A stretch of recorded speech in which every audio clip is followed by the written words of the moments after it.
Stanford University. All right, welcome to lecture number 11 of CS 193P, the spring of 2016. Today it's all demo, okay? All demo all the time. We're going to do a core data demo. And just to let you know what's coming up, because I won't come back to the slides, obviously. On Wednesday, we'll be talking about auto layout, and also we'll be talking about the final project requirements on Wednesday. Okay, no Friday section this week, and then next week we'll start talking about animation. You have an assignment that's out now, which is number 5, which is a core data assignment, and then there'll be assignment 6, which will be an animation assignment, which will probably go out next Monday and do the Monday after. Maybe next Wednesday, do the Wednesday after, I'm not sure, but probably next Monday. And then that'll be your last assignment before the final project. Okay? All right, so let's talk about this core data demo that we're going to do. We're going to continue with smash tag, leave off where we were before. Okay, here's the user interface that we had at the end of lecture 9. And you're probably very familiar with it because your homework builds on this. And we're going to build on this as well with this core data demo. What I'm going to do is add another table view controller here. In fact, let's just drag it out. So here it is. And I'm going to segue to this table view controller from a bar button item in this existing table view controller, which is a little different. Like in your homework, you're segueing from the row. Here I'm actually going to segue from a little bar button item. Now, most of you have figured out that if you want to add a button to the navigation bar up here, you can't use this regular button that's up here. You have to use these bar buttons that are down towards the bottom. Here's one right here, bar button item. So I'm just going to drag it out and see if you drag it up on top of a navigation bar, then it'll jump in there. And what we're going to have this UI do is, I'm going to call this button tweeters, and we're going to have this MVC, this new one we're going to write today. It's going to show a list of all the tweeters who tweeted a tweet that we've ever downloaded with the search term that's in this MVC, right, our main MVC. So if we type hashtag Stanford here and search for some tweets, and then we hit tweeters, over here we would see a list of all the Twitter users who tweeted those tweets with hashtag Stanford in there. Okay, not just in the most latest search of hashtag Stanford, but ever. And we're going to do this by having this core data database where every time we get a tweet, we're going to put it in the database. Okay? And so then we can query those tweets and get all the information we want, including getting a list of the users who have tweeted. So of course, we will need a custom subclass of UI table view for this guy. So let's go ahead and create that. File, new file as usual, iOS source. It's a Cocoa Touch class. It's a UI table view controller also. We'll call this our tweeters table view controller because that's what's going to be in here, tweeters. We'll put it in the same group we put all the rest of our stuff there. Okay, here's our tweeters. We're not actually going to keep any of this except, actually I'll keep myself a row and index path here, but we'll get rid of the rest of this boilerplate that we get. Okay, so there's our tweeters table view controller. And we always want to make sure we go back into our storyboard and set with Identity Inspector this to be our tweeters table view controller, this guy right here. And let's go ahead and wire up this segue right here too. I'm just going to select this guy and control drag over to here. We're in a navigation controller, so we want show. If we were in a split view, we'd be show detail maybe. But here we're navigation, so we're going to show. Here's our segue. Let's give it an identifier. We'll call this the tweeters. We'll make this very verbose. Tweeters mentioning search term segue. Okay, so that's what this segue does. When you click tweeters, it shows you all the tweeters that mention this particular search term, whatever that be, hashtag Stanford or whatever. Okay, so that's pretty much set up our UI right there. One thing that we need here is core data. We want to be able to access a core data database, so we need that manage object context. Remember, that's the hook that lets us in there. And I told you there's 2 ways to do that. One is UI manage document. I'm not going to demo that. That's extra credit, by the way, in assignment number 5 if you want to try and tackle that. The only thing difficult about that is the asynchronous stuff, but if you're got it comfortable now with asynchrony. It shouldn't be very difficult at all.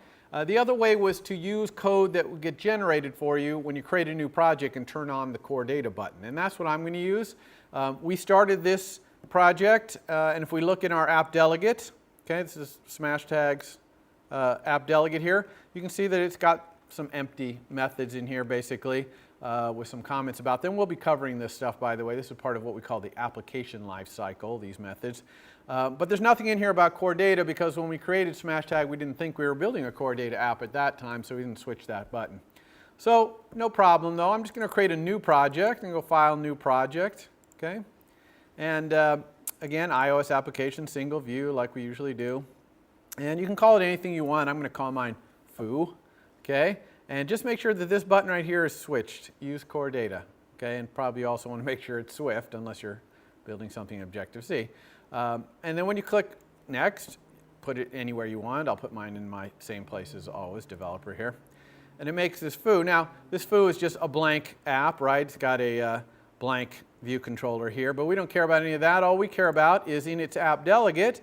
We look down, it's got all those same methods, but starting here, core data stack, it's got a whole bunch of other code, okay?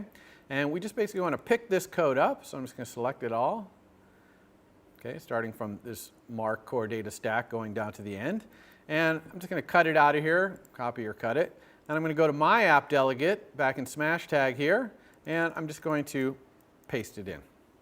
Okay, now it's not quite that easy. There's two more things we got to think about. You can see there are errors here. Okay, an error there, error here. That's because core data is in a separate framework, just like the Twitter stuff you had is in a separate framework, so is core data. So you have to, at the top, anywhere you're going to be using core data, say import core data.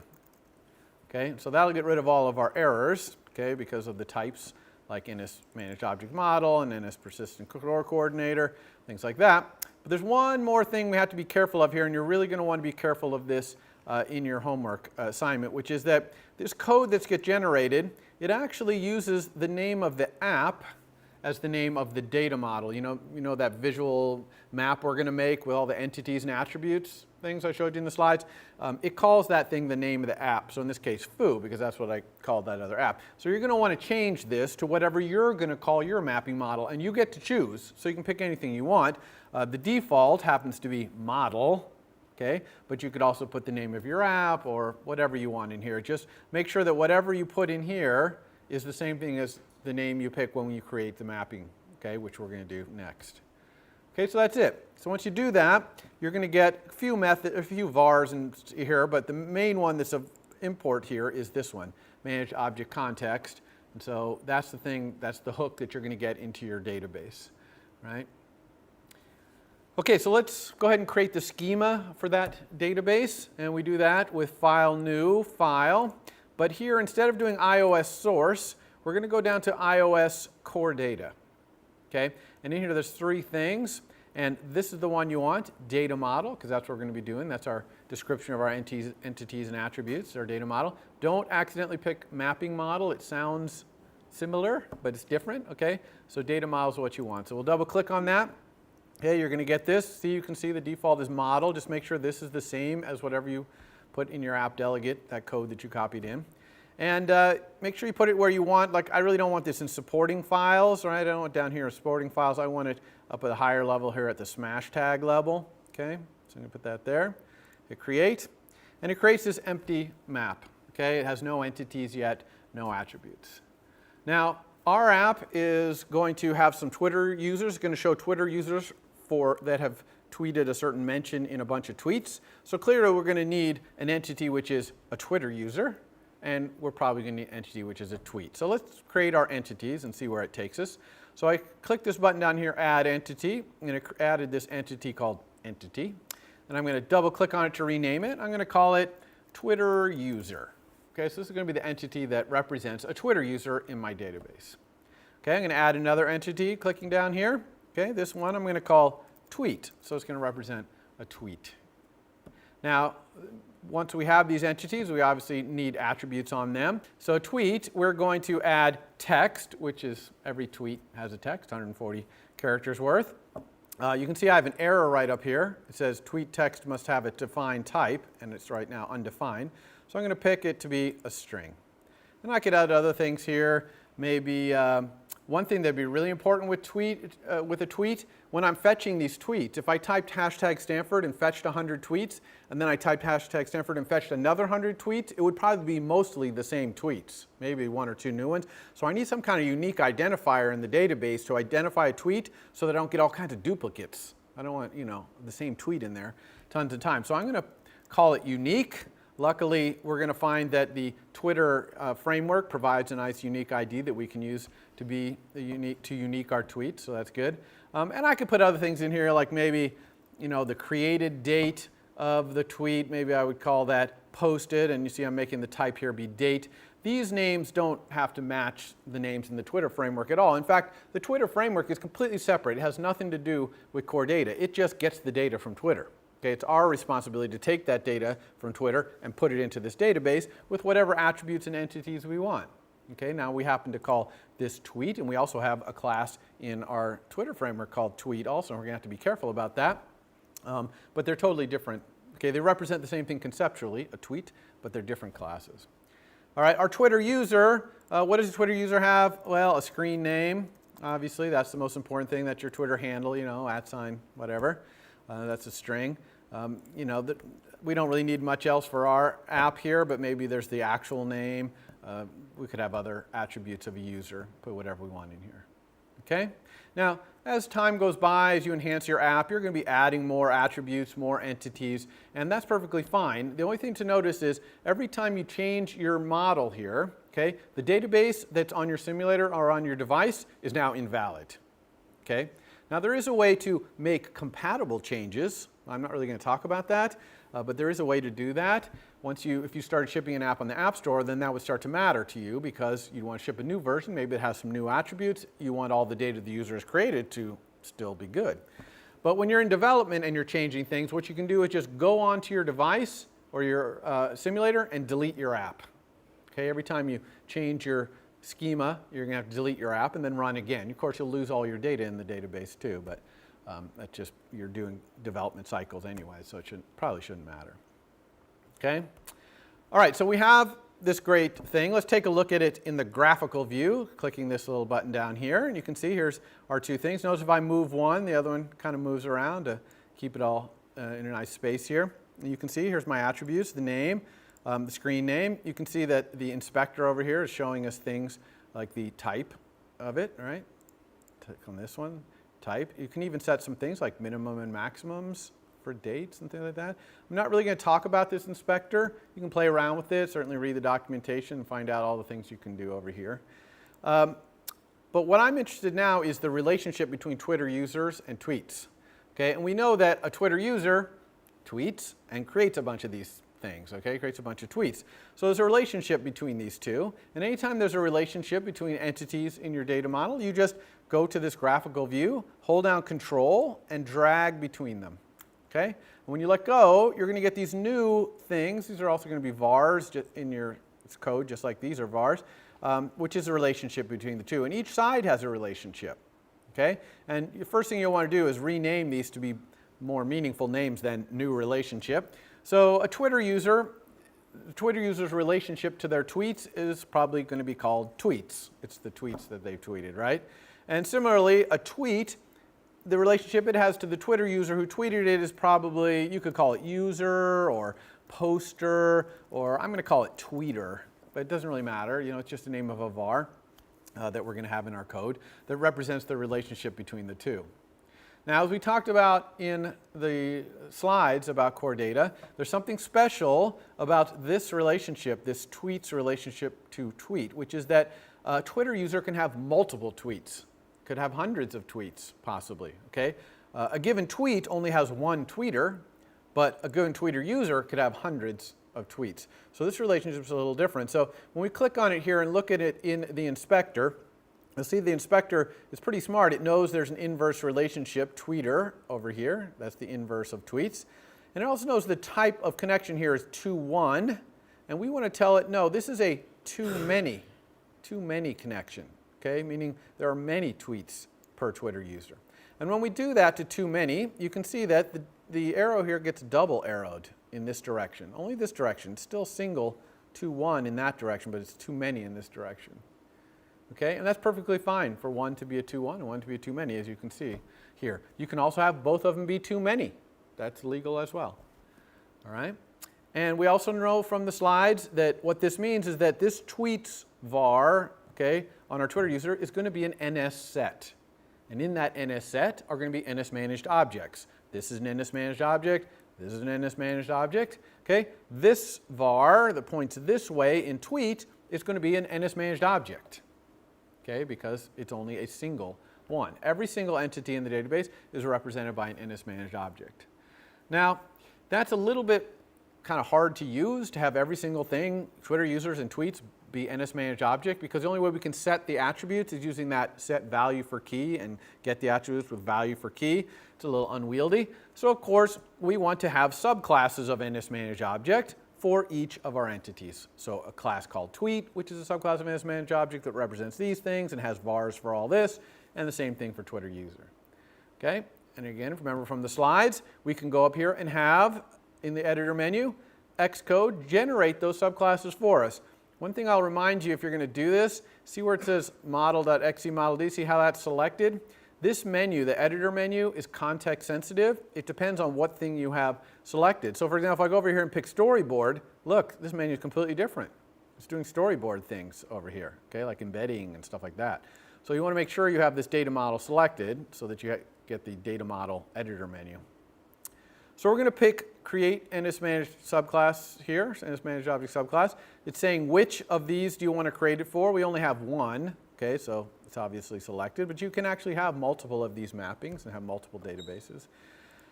Here it's saying which of the entities do you want to generate subclasses for, and I'm going to click them both. Okay, I want both of these. Click next. Be very careful of this one. Okay, this is asking you where you want to put these things. Look where it wanted to put it, right at the very top of my workspace. I definitely don't want it there. I definitely want it somewhere in my smash tag project, probably right at this level. Not in supporting files, but right here. Make sure you set this. You'll be unhappy if you put it up at your top workspace level. Okay, files won't be in the right place, and it'll be bad. Also, make sure your language is right, of course. This scalar, remember, that's all the things like integers and doubles are represented as NS numbers. Okay, and if you do the use scalars, the vars that it'll create will not be NS numbers, they'll be ints and doubles. Okay, unfortunately, NS dates will be NS time intervals. I don't want that. I have an NS date in here, right, posted, so I'm not going to switch this. But if you change your mind on this, you can always go back and regenerate these. Okay, it's not like you generate these once and you're done. You can always go back. All right, so I'm going to hit create to create this thing. We'll see the files that are created. Okay. You can see right here, this first one is tweet, okay, tweet.swift. It's a subclass of NS managed object, as we would expect. And this is just a place we can put any code we want, okay? Any code that in an object-oriented design sense would make sense to be in the tweet class. Okay, this is our place to do a thing. If we go back and regenerate these, this file will not get changed, okay? So it won't stomp our whatever code we put in here. Okay, similar, we have Twitter user, okay, right here. Same thing, okay, just a place to put Twitter user. It's a subclass of NS managed object.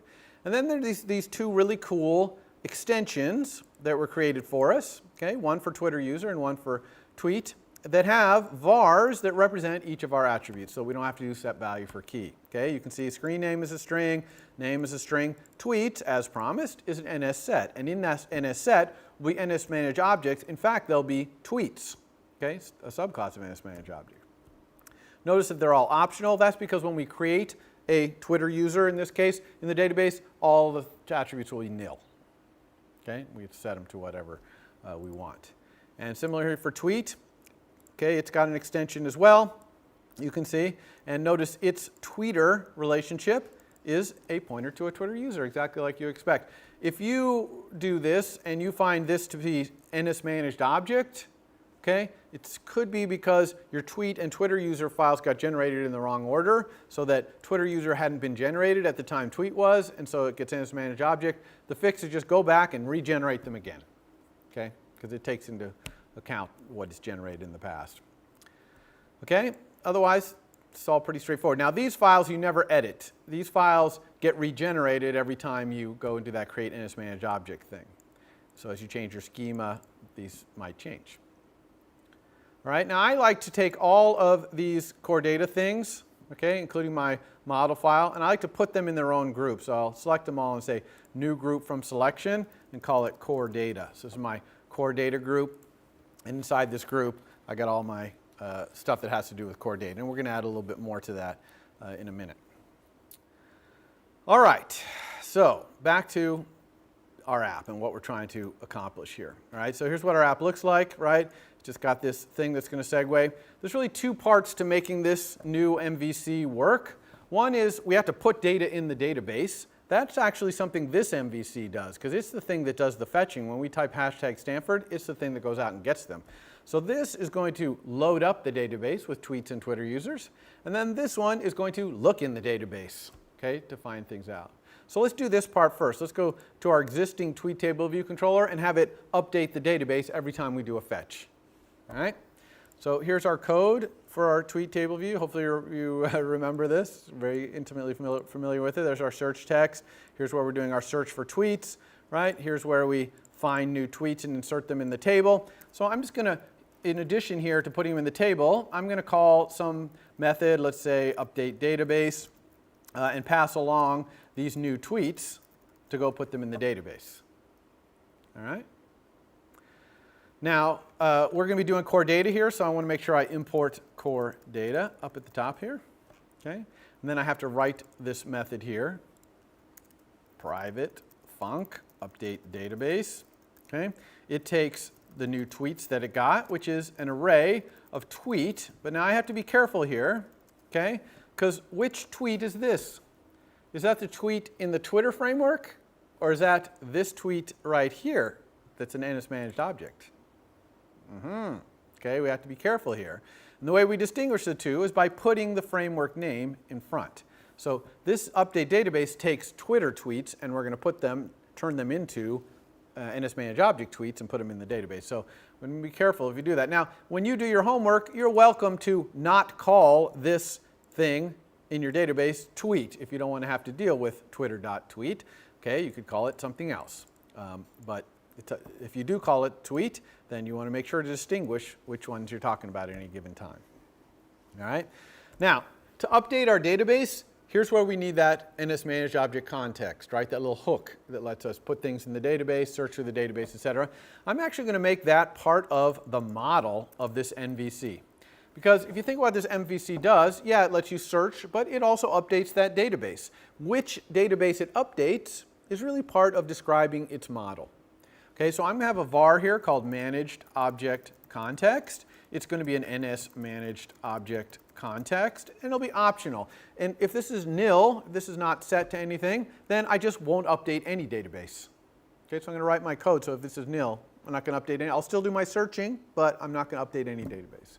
So if anyone wants me to update a database, they better set this, okay, to the database they want me to update. Now, especially for demo purposes, I'm actually going to have this have a default, which is that app delegate thing. Remember that code we just copied over into app delegate over here, this managed object context? I want to call this property, or access this property on my app delegate to get the managed object context. Again, if you're using a UI managed document, you'd be doing this differently. Okay, so I got to call that. And if you remember how that code goes, we're going to get UI applications shared application. So this is just an instance of UI application that's shared throughout your whole app. It's the only one you're ever going to use. And then I'm going to get its delegate. Okay, now its delegate is of type UI application delegate, right? It's a protocol. You know how delegates work. It's always a protocol. And we don't want that. Okay, we want it to be this particular app delegate class right here. Okay, this app class app delegate, kind of generic name app delegate, it happens to implement the UI application delegate protocol, so that's good. Okay, so that means I can go over here and say as app delegate. Okay, so now I have a hold of that app delegate instance. All right, and all I need to do now is send it managed object context. So let's go ahead and do that. I'm going to put a parentheses around here. Now this might be nil. Okay, what if the delegate is for some reason not set, or what if it isn't this class app delegate for some reason. You change it mid-flight, okay? Then I'm going to optional chain here and get the managed object context. Okay? So this all might come out nil. That's okay because this is an optional, and then we just won't put anything in the database in that case. All right? Now it's a little weird to have this default. More likely you would just have this be nil, and someone would have to explicitly set it, but that would require us probably to create a little subclass of tweet table view called root tweet table view, and it would do this line of code, and then call super.managedObjectContext equals this. Okay? And then we would go in our storyboard and we would set the identity inspector for this table view to be root table tweet table view controller. But that's a little more than I want to go through in the demo here, so we're just going to kind of go cheap mode here and just make it default to be this managed object context. All right, so this is where we're going to store our database when we our information when we do this update database. Okay? Now remember, anytime we access the database, we have to do it with that perform block, because these managed object contexts are only thread safe within the thread they were created on. And I'm going to write all my code in this demo as if I don't know what thread these managed object contexts are created on, even though we know that that app delegate one is always a main queue one. But I'm not going to write my code assuming that, just so you can see what it looks like to write multi-threaded managed object code, okay? So that means we always have to have our managed object context and do perform block.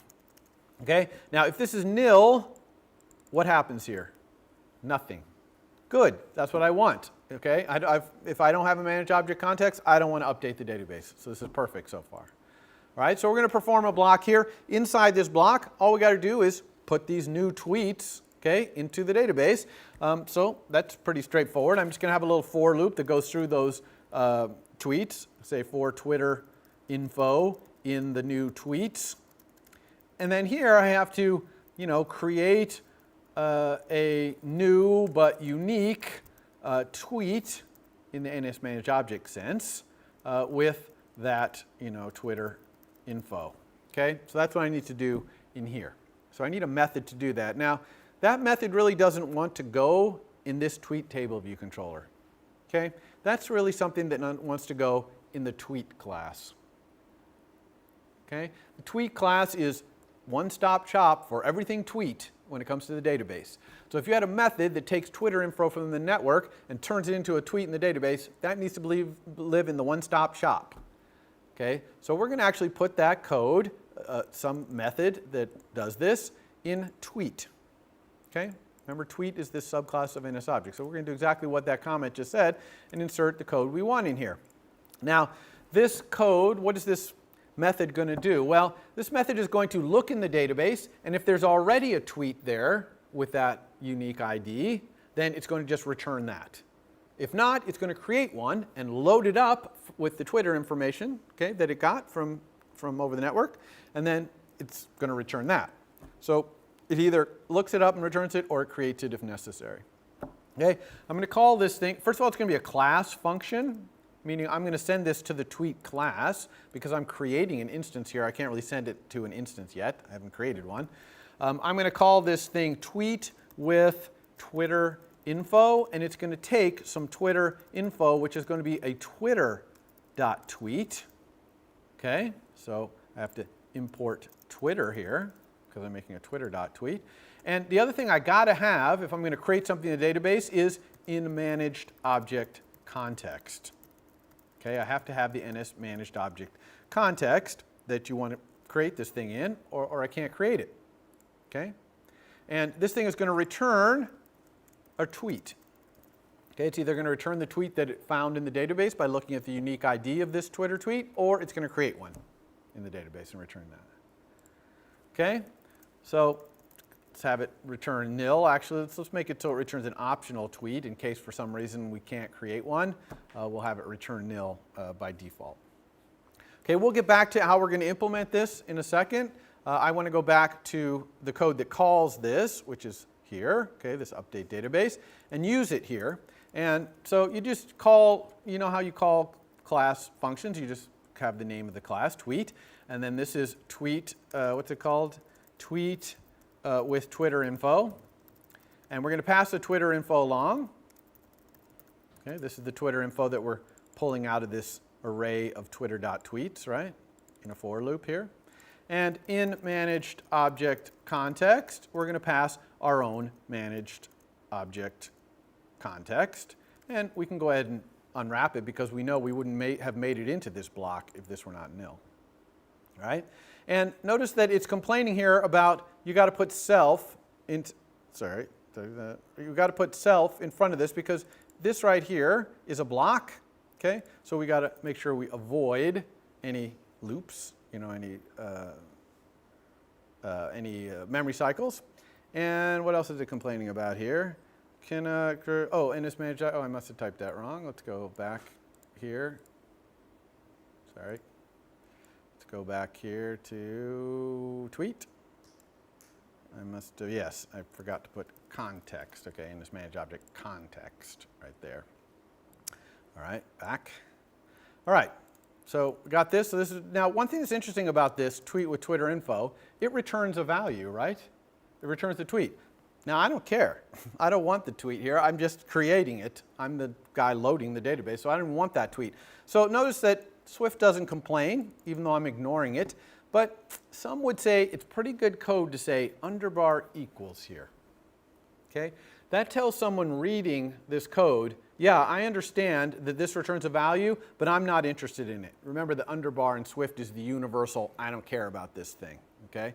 So it looks a little odd to do this, but some would say this is a little bit better coding style. It makes it a little clearer to people reading your code that this is what you intend. Okay? Now, this will, once we implement this will load up the database with these tweets, but it's not going to save that database. Okay? Now, if we're using a UI managed document, okay, then it would all be auto-saving, fine. But here we're using the app delegate one, and even if we're not sure which one we're using, it can't hurt to save, okay, the context in the UI managed document case. So how do we save? Well, it's simple. We just say managed object context, save. Okay? But of course, we're going to have an error here because it's going to say, hold on a second. Well, first it's saying we're inside a block, so we have to do self, so we'll do that. And we still have another error, which it says this call can throw, but it's not marked with try. So Swift is saying, hey, pay attention, this can throw. So we need to put try in front. And of course, if we're going to try something, we need to put it inside of a do loop and catch any errors that come out. Okay, and we'll put it in a local variable called error. This is going to be an NS error instance. Okay, we could look at the error code, etc. I'm just going to go ahead and print it out. I'm going to say core data error, something like that. This is bad. You wouldn't want to do this in your real code. Okay, it's just demo where here. You would want to decide what you wanted to do if you tried to save and it failed for some reason. Okay, so. So anyway, so this is going to save it, and this will work, again, even if you're in an auto-saving UI managed document, it's going to work just fine. Okay? All right, let's jump back to where we were over here, tweet, and implement this thing, tweet with Twitter info. So I said that what tweet with Twitter info is going to do is first it's going to look in the database and see if it can find this Twitter.tweet. Okay, in the database already, and if so, it's going to return it. So how do we look in the database and find something? Well, we use this NS fetch request thing. Okay, so we're going to make a fetch request. Okay, it always wants to know the entity name. So here we're looking for tweets in the database. Okay, so we got this fetch request. So I'm going to assign that to a local variable here, let request equal. And this request needs a predicate that says which tweet do you want. So I'm going to say, okay, my predicate is an NS predicate with the format. And I'm going to say that the unique ID of this tweet equals something. And what is that something? Well, it's whatever the unique ID is in Twitter.tweet, okay, which happens to be called ID. So I'm going to get my Twitter info.id. Okay, so this is just a property. You might not have used it with your homework number 4, but it's just a property that uniquely identifies this tweet. Okay, so I'm going to go look in the database and see if I can find that. And the way we look in the database is we say let, I'm going to say query results, just a local variable, equal the context that we're supposed to look in here, that's this context up here, dot execute fetch request. and then you give it that request. Okay, so that's how we look in the database. But there's some problems with this, as you can see, little errors over here. One is that this thing throws. Okay, execute fetch request throws, so I need to say try. Okay, so that's problem number one of this. And if I'm going to try, then of course I need to do little do loop here and catch any errors. Now, if I'm executing this fetch request to look for this tweet and it's not there, what am I going to do? There's really nothing I can do. I just continue and try and create it. I'm going to assume it's not there, right? If I search for it and I don't find it, I'm going to assume it's not there. So basically when I catch an error, I'm just going to ignore the error and move on down here to keep trying to create it. But if I am able to find it right here, okay, if I do get a result there from doing this fetch, then I'm going to say if I can let the tweet that's in there equal the query results. Now remember, the query results are an array of tweets, all the tweets that match my predicate. My predicate is unique, so there should only be one in there, either 1 or 0. Okay, there's 1 in there if it found it. There's 0 of them in there if it didn't find it, right? So I'm going to go use this method in array called first. Okay, that returns the first item in the array, or nil if the array is empty. So it never does array index out of bounds. So it's kind of a cool. There's also last, but first is kind of a cool one. And when I pull it out of there, of course, it needs to be a tweet. Okay, so if I can pull the first thing out of this result array and it's a tweet, I'm good to go. I can just return that tweet. Okay, otherwise I couldn't find the thing in there. I got to go create it in the database. Everybody cool with this code? Now this is unfortunate, a lot of code. Okay, 7 lines of code here. This can all be done in 1 line of code. Okay, so let's look at that. How can we do that? And this requires you to start getting more and more familiar with optional chaining. Okay, because we've got a lot of things that can go wrong here. Okay, things can be nil and all kinds of things happening right here. So believe it or not, we can do this just by doing this. If let tweet equal, we're going to try, and if we fail, return nil. Try question mark means try it, and if it fails, return nil. To ask our context to execute this fetch request, okay, this same fetch request we just did, okay. If that is successful, then go on to get the first thing in the array and see if you can cast it to a tweet. Okay. That is identical to this. Okay, and it reads a little more simply, a little more like English. Okay, try to use the context to execute this fetch request, get the first thing, and if you can get this first thing as a tweet, then return it. Okay, so it's actually better code, I believe, more readable than the other. Yeah. So where would the catch on the upper one? Yeah, so we can't do this if we're going to catch. If we're going to catch and do something, here we ignore, so we didn't do that. But if we were going to catch and do something, then we would have to use this more verbose way of doing it. Good question there. All right, so we got that. Okay, so what if we can't? Okay, what if we could not find the tweet in the database? Now we need to create the tweet.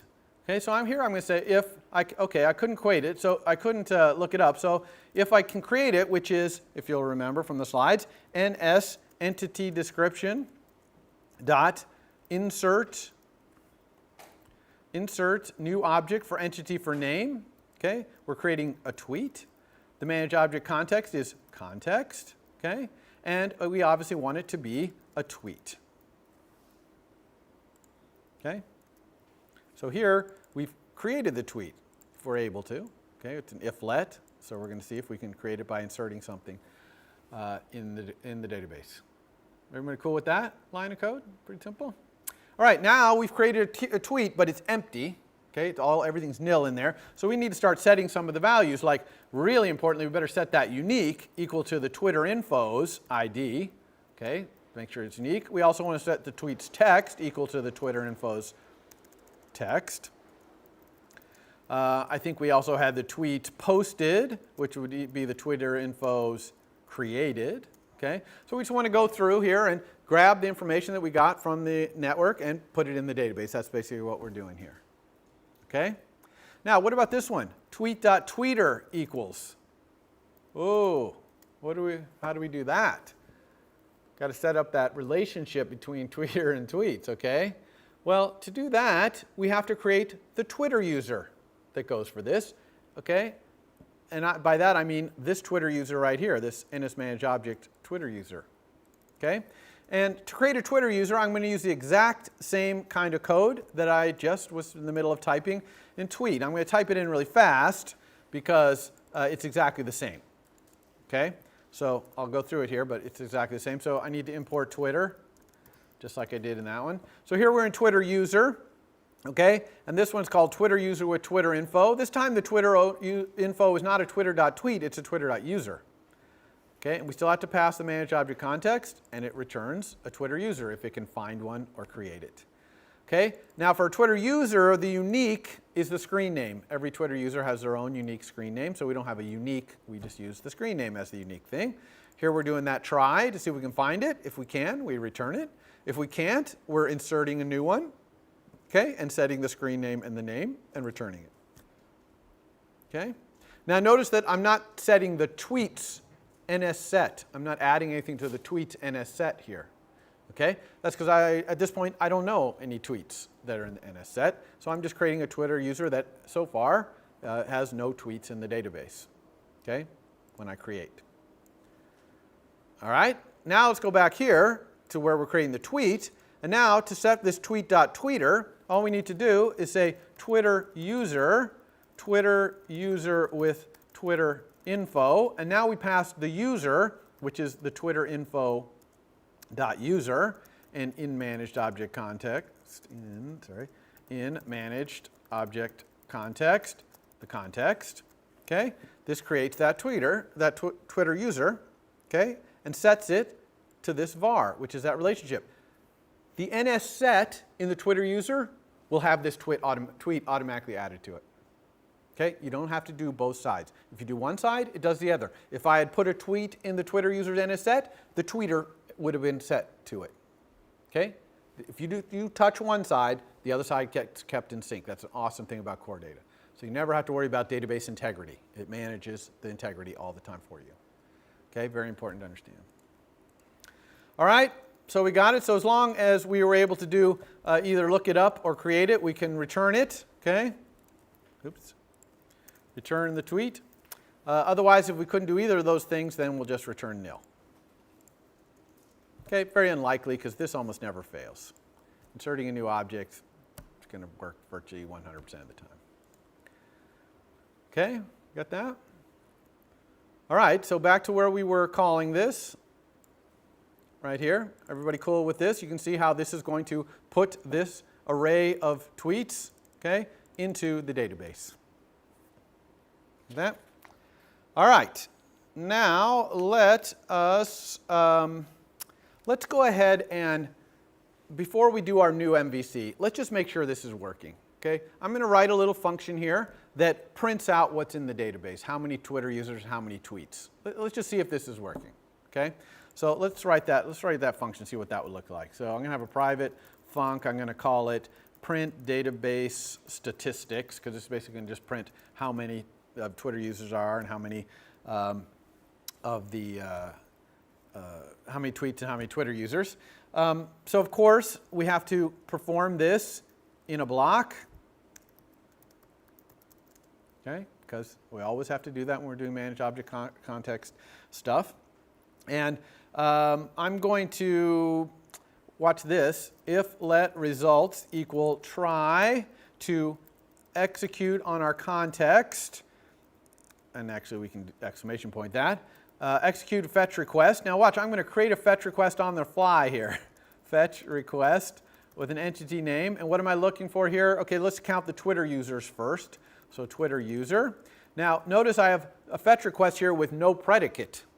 I just created an fetch request with no predicate set on it. That gets all Twitter users. If you have a fetch request without a predicate, it means give me all of them. Okay, all of whatever the entity is that you're looking for.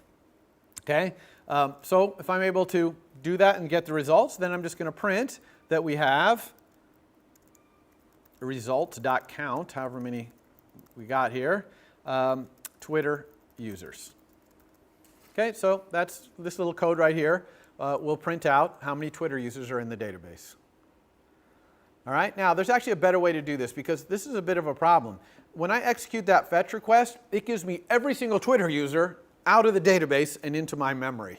Now, they're just husks because remember I talked about the faulting thing? So the attributes like the Twitter user screen name and name, those aren't pulled from the database, but like the little husk is there. And if I had thousands of Twitter users, that would be unnecessarily thousands of bytes being pulled into my memory. Okay? So there's a better way to do this. There's actually an execute a fetch request equivalent which only counts how many things there are, and it counts it on the database side without pulling everything over and counting it in an array. So for the tweets, I'll use that way of doing it. Okay? And that looks like this. I'm going to let tweet count equal our context, managed object, count for fetch request it's called. Okay? Instead of execute fetch request, it's called count for fetch request. I'm still going to create a fetch request on the fly here, and this time I am in this fetch request entity name. This time I'm searching for tweets, not Twitter users. Notice there's this little error pointer right here. You see this error pointer? This is an interesting method. I'm not sure why it does this way, but instead of throwing the error, it actually returns it through a pointer. And if you're not interested, you can just say nil. Say, I don't want any error information. Okay? So it's kind of an odd little method in that way. But that's going to return the tweet count, and now I can just print the tweet count, tweets. So this is better code right here than this. Okay? It's going to be much more efficient. I'll leave them both in here so that when I post the demo you can see the difference. I'll even put a comment in here, a more efficient way to count objects. Okay? But they're both just counting. This is counting the number of Twitter users. This is counting the number of tweets. Okay? So let's call this print. Every time we update the database, let's go ahead and call this print database statistics thing. And I'm actually going to put a little print in here saying, done printing database statistics. Okay, I'm going to put this in here because something interesting is going to happen with that print. Okay? All right, let's go ahead and run. Okay, now we should be loading up the database with Twitter users and tweets every time we search for something on hashtag Stanford. We're not showing any of it yet, but hopefully we'll be loading up the database. Okay, we'll set our prototypes here when we get to that. So here's our segue. You see our table here is empty. We haven't done anything to implement that MVC, so it's just a blank MVC. But if we do hashtag Stanford, okay, it searches, and we'll see down here in our console that it had 100 tweets, which is right, because remember here in our code we fetch 100 tweets. Okay, so that's doing that properly. And it's only 75 users. Why is that? Well, probably there are people in here who are tweeting more than once. Okay, numerous people. Like here, this guy, I am not the clone. Okay, he's tweeted twice right there, so he's only counted once. So that sounds right, that there's 75 and 100. Now, here's a very important test to make sure things are working. I'm going to look for hashtag Stanford again. And I better not get 200 tweets. There it is, only 100. So nobody even tweeted to Stanford. One of you maybe tweet. I don't know. Make it work for us here. Okay, let me try something else. How about hashtag SF Giants? I believe they're playing right now. Okay, now we have 200 tweets because we searched for something different, okay, this time. So we've got the 100 tweets from Stanford and 100 tweets from Giants. So I'm going to do Giants again. Still nobody tweeting. Nobody's interested in the Giants or in Stanford currently, I guess. There we go. Somebody finally tweeted something new for the Giants. Okay, so now we have 201 tweets. Okay?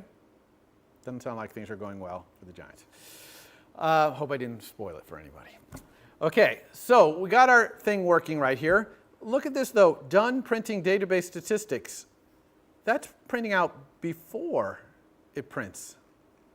Isn't that weird? This print is definitely after print database statistics. Why is this printing out before? Anyone have an idea? Begins with an A. Asynchronous, yeah.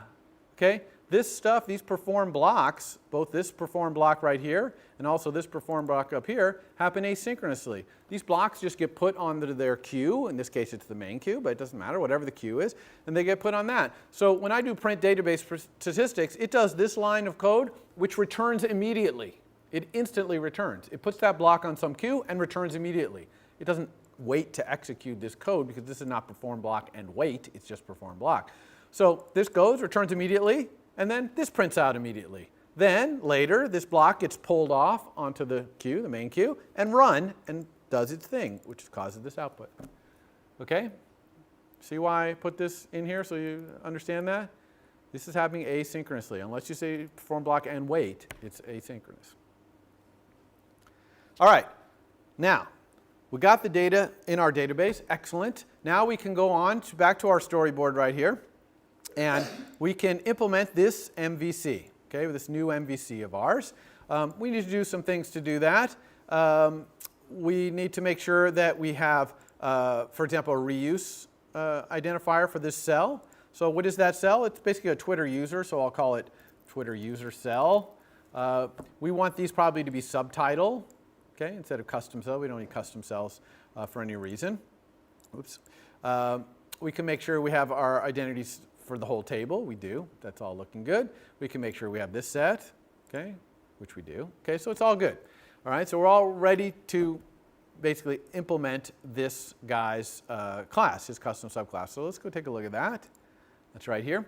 Whenever we implement a new MVC, a great thing to do, I think it's the 4th time I've said it in this class, come up with its model first. Try to understand what this thing is actually doing by understanding its model.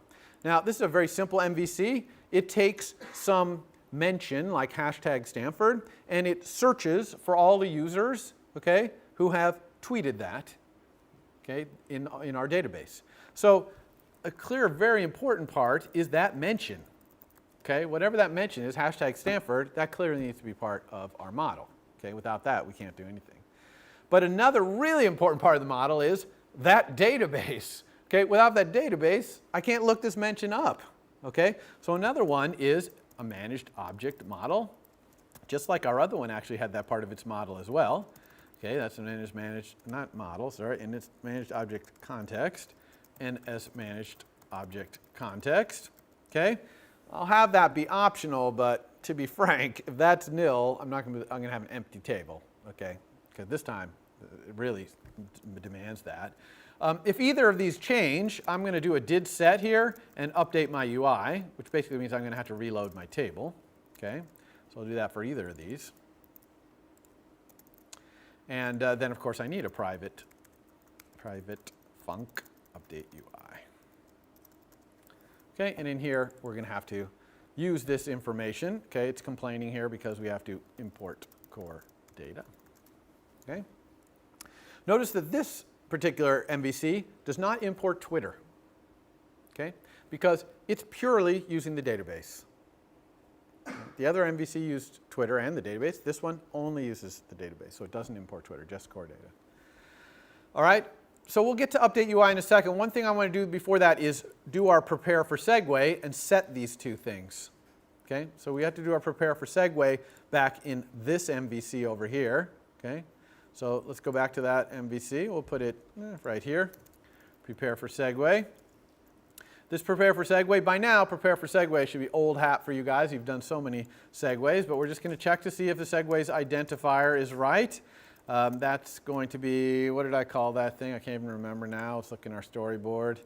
This was called, I'll even copy and paste, tweeters mentioning search term.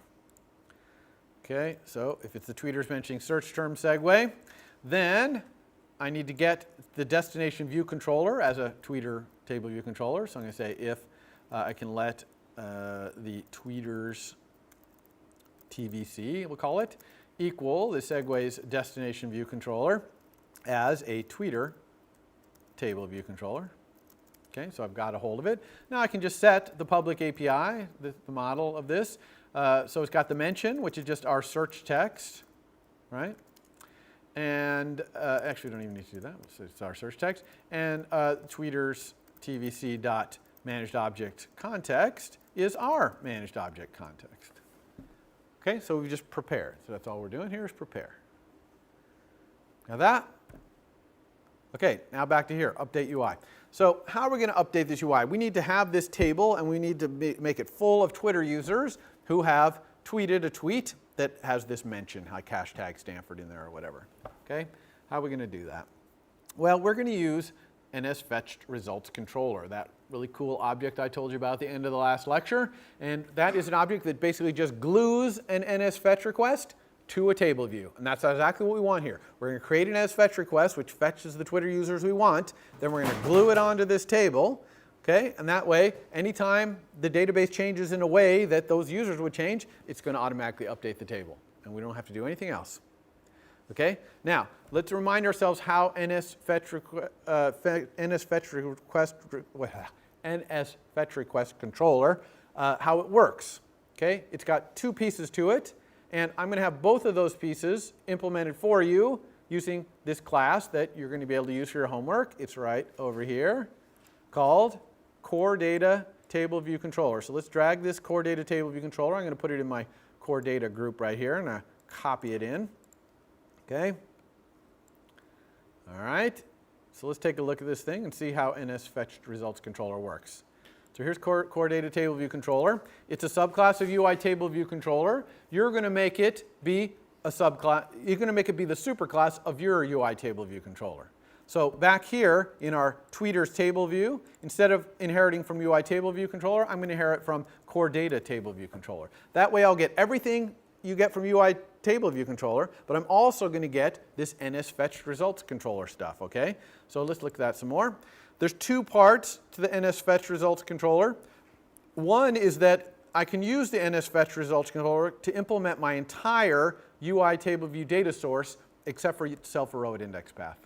Okay? You still have to implement that. But all the other ones, look, number of sections in table view, number of rows in section, even the section titles, right? The header titles and footer titles, section indexes, all this stuff. It implements all that stuff. See how the implementation of these is all using the Fetch Results Controller? So that's part A of how the NSFetched Results Controller works. Part B is that the Fetch Results Controller has a delegate, okay? And that delegate can implement these methods that will be called anytime the database changes.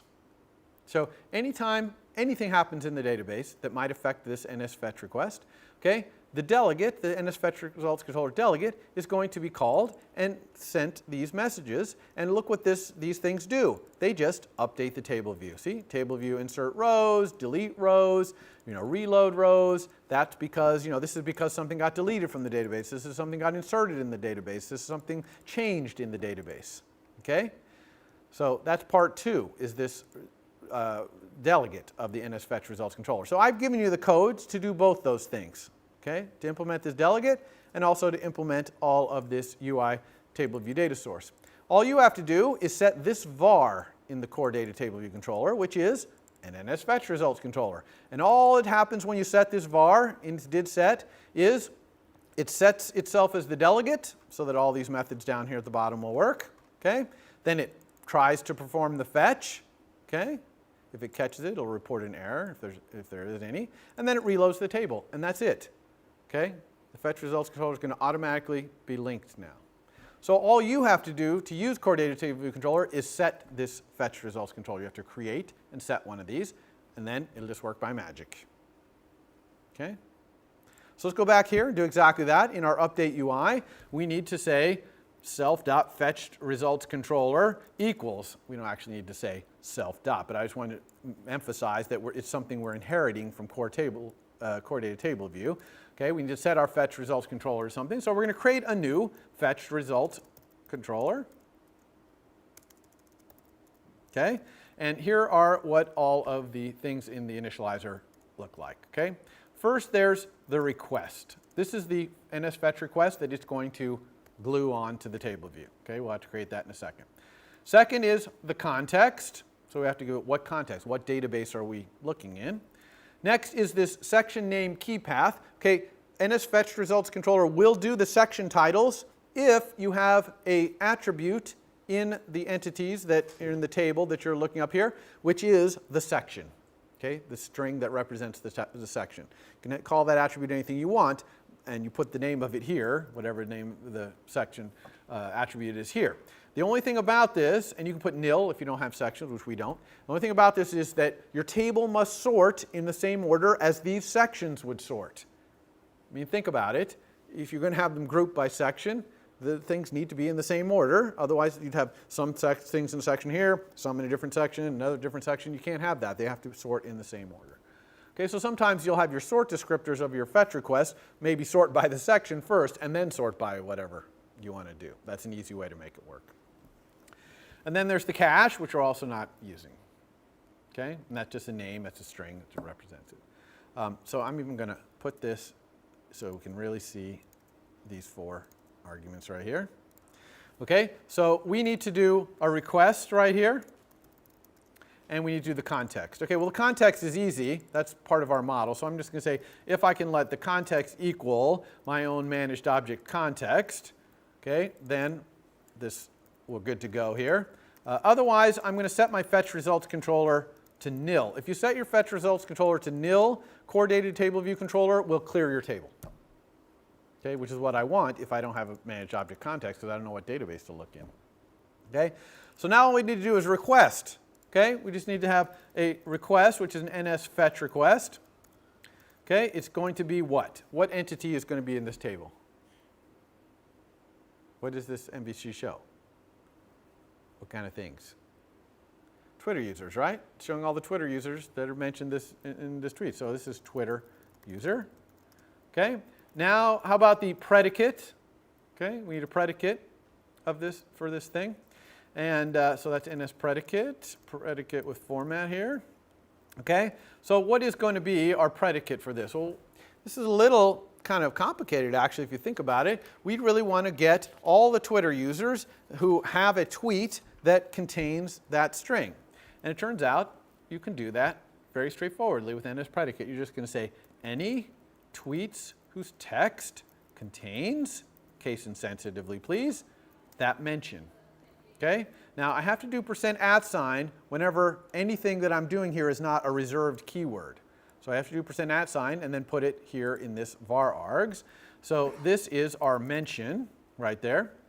Now that's an optional, so I need to exclamation point here, but I need to be careful here. What if this mention is nil? This is going to crash. And mention is part of my public API. You should not have objects where people can set your public API to something that will crash internally. Okay? That's a bad API design. So I want to check right here by saying where this mention, and actually I also don't want to look up if the mention is empty string. That doesn't make any sense either. So I'm going to say mention.characters.count is greater than 0. So I'm using where here with this if. And this is kind of interesting. Look, mention characters count. If mention is nil, this whole thing is going to be nil. And the greater sign operator knows that nil is never greater than 0.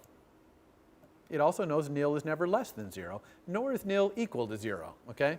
So it knows all those things. So it's kind of fun. You can put nils on the sides of these greater than and less than. It really kind of makes your code read nicely here. Okay? Now, the last thing we need to do is sort. Okay, so we need our sort descriptors. And remember, that's an array of sort descriptors because we can sort by last name first, and then first name, or by section name, and then by something else. But here we only have one sort descriptor.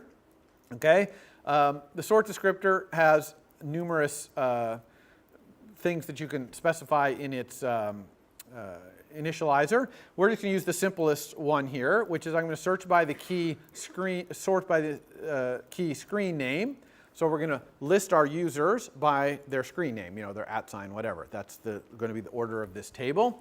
And I'm going to have it be ascending true. So capital A's will be first, all the way to capital Z, then lowercase a all the way down from there.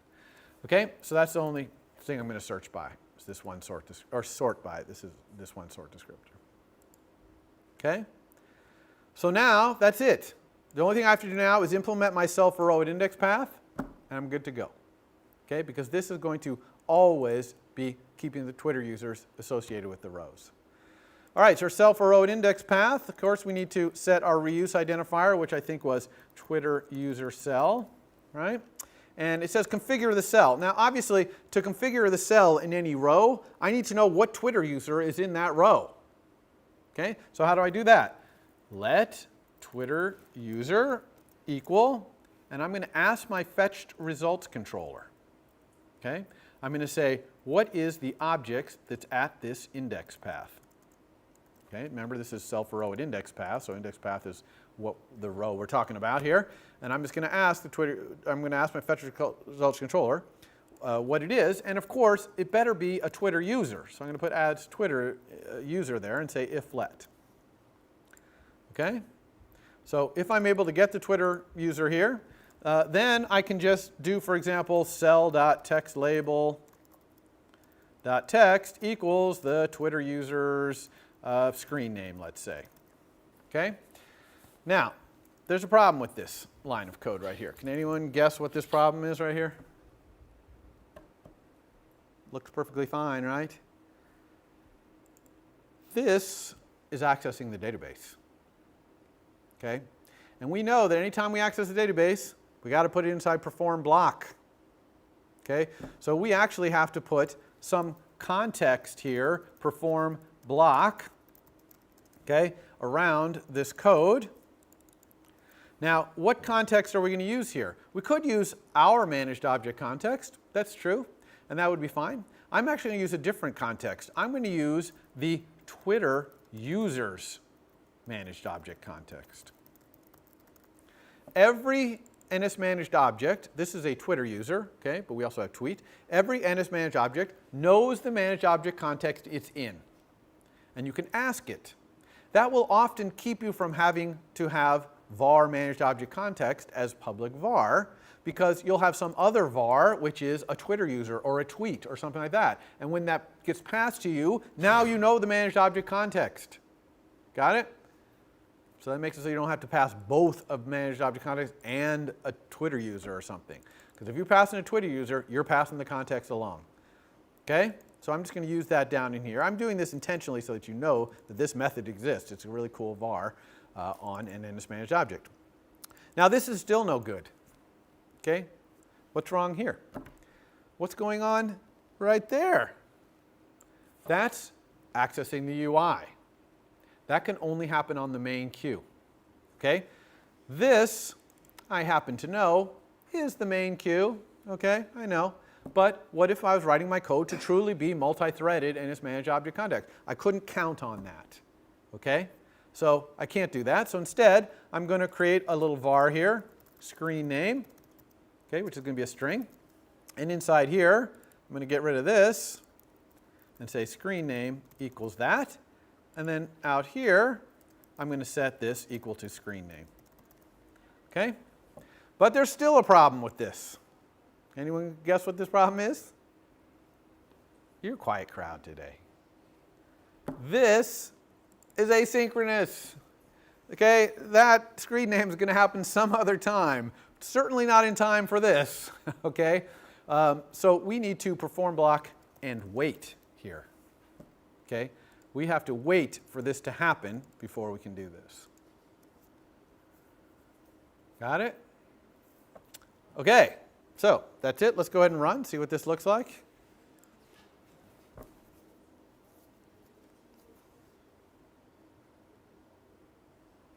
All right, let's look for Stanford again. Okay, we got 206 tweets. It's these many Twitter users. I'm going to click this tweeters right here. And sure enough, look. Here's all the people who tweeted hashtag Stanford that we've ever seen. Now, this is not quite exactly what we want. It's close, okay? Notice our alphabetization. You see all the capital letters first, then all the lowercase letters. Really, I want interspersed, right? I want case-insensitive lowercase, or sorry, case-insensitive sorting as well. What else is going on here? Also, maybe some of these I don't like look at this guy. Dark side dub 16. Okay, that sounds kind of evil. So I don't ever want dark side to appear in my results. Okay, so let's fix both of those things. Let's fix the sorting and let's make sure dark side does not appear in our results. Okay, so how do we do those things? First, the sorting case insensitively is quite easy. Okay, here's where our sort descriptor is right here. Here's the key.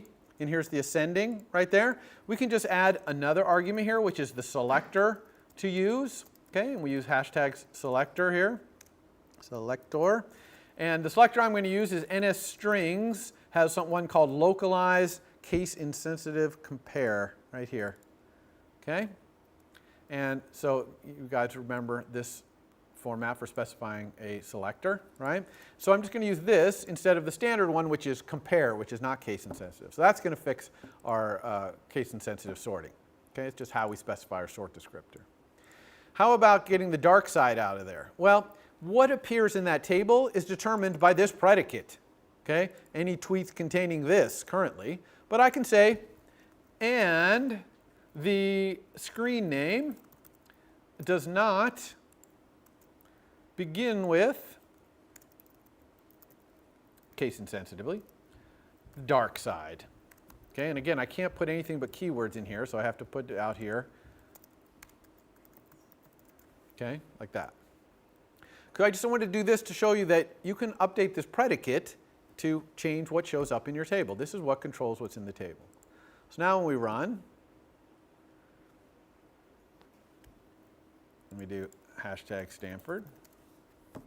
Okay, and now tweeters, we can see that the sorting is right, you see? Capitals and lowercase. And look, no dark side. Okay, this is only a light side query right here. All right? Now I have 5 minutes left. I'll show you one last other fun thing. See this subtitle right here? What if instead of saying subtitle, I wanted to say how many tweets this guy has tweeted, right? So we're showing, these are all the people who have tweeted hashtag Stanford, have mentioned hashtag Stanford in their tweets. I don't know how many. So tell me how many each of these, how many tweets this guy have done. All right, so to do that, I need another little function. Okay, it's going to be a private func. I'm going to call it tweet count with mention by Twitter user. And it's going to take a Twitter user. And it's going to return an int, optional, with how many times, how many tweets, a tweet count, where that Twitter user has mentioned that. So it's going to return the number that I want to show there. Okay, so what is this little guy going to look like right here? Well, I'm going to have a local variable, which is the count, which I'm going to return at the end. Okay, it's optional because maybe I won't be able to find the results. We'll see. And I'm going to get the user's managed object context again and perform block. And I better perform block and wait, okay, because this is a method that's being called. It needs to return. It's got to do the work and have the result come back. So I'm just going to create a fetch request here, NS fetch request. And this time I'm searching for tweets. Okay, even though I'm inside the implementation of a Twitter user table, I'm now counting tweets. So and I'm doing a different fetch inside there for tweets. This is not the same fetch that's filling the table. This is kind of a little side fetch that I'm doing. And the predicate for that, okay, is an NS predicate, the format, and text. Okay, I want the text of the tweet to contain, case insensitively, the mention that we're talking about, and I want the tweeter to equal this user, okay, that's passed in here. So I need to have the mention, so that's our mention, self.mention we'll need, self.mention. And I'm just going to go ahead and unwrap that. I'm pretty sure this is not nil because I don't think this method would be called if our mention was nil, because we never would have gotten into all the self or index path and all the stuff we never would have gotten here. Some would say, oh, protect against this, but I actually think it's good to crash here because you'll find this bug if you ever call this when mention is nil, which it never should be at this point.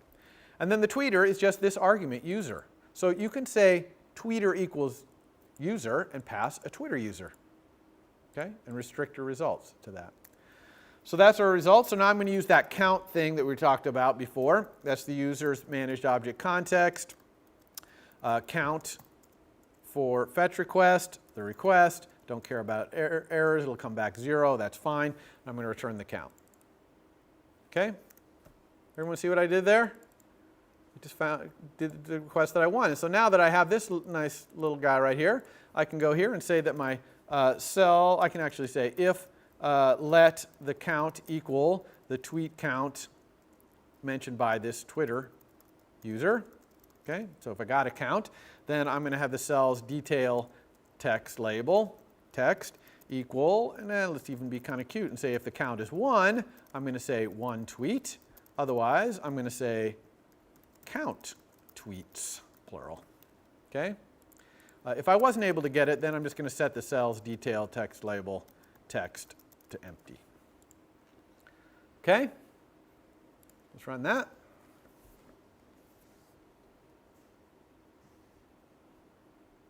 All right, hashtag Stanford again, seems to be our favorite. Here it is right here, okay, tweeters, and there it is. Okay, a lot of people with 1 tweet, but here's someone with 3 tweets. Okay, there's someone with 4 tweets right there. Another with 4 tweets. Now, the next obvious thing is to say, awesome, I want to sort this table by the numbers of tweets. So the people who tweet a lot are at the top. Wouldn't that be a lot better than alphabetical? It sure would. But to do that, we would need a different schema. Okay? This is important because in your homework, you're going to be sorting by a numerical value right here. You've got to make sure you have a schema that supports it. Why would we need a different schema to sort this by the number of tweets? It's because of this. Okay, if we go back up here and look at our sort descriptor, okay, for this table, it's sorting by the screen name. This always has to be an attribute in this entity. Okay? The sort descriptor cannot be anything but an attribute in this entity. Well, Twitter user does not have an attribute which is that number. So I cannot sort by it. You see? And not only that, it would be very difficult for me to keep a number on my Twitter user that would be that because it depends on the mention. I'd have to have like a different Twitter user for every mention. So this schema that we've designed right here, which I will show you, this schema, is insufficient to have that table sorted by that number. You would need a different schema, a slightly more powerful schema. And really the hardest thing about assignment 5 for you is probably designing that schema. Once you design that schema, look how incredibly it is easy to load these tables up with that core data table view. I mean, it's just like, it's trivial. Okay? So make sure you spend your brain power on assignment 5 getting a good schema, understanding what you're being asked to do, and then getting a good schema that supports that. Okay? You'll find the rest of assignment 5 is straightforward. Okay? All right, that's it. I will see you on Wednesday. We'll talk about the final project requirements, among other things. For more, please visit us at stanford.edu.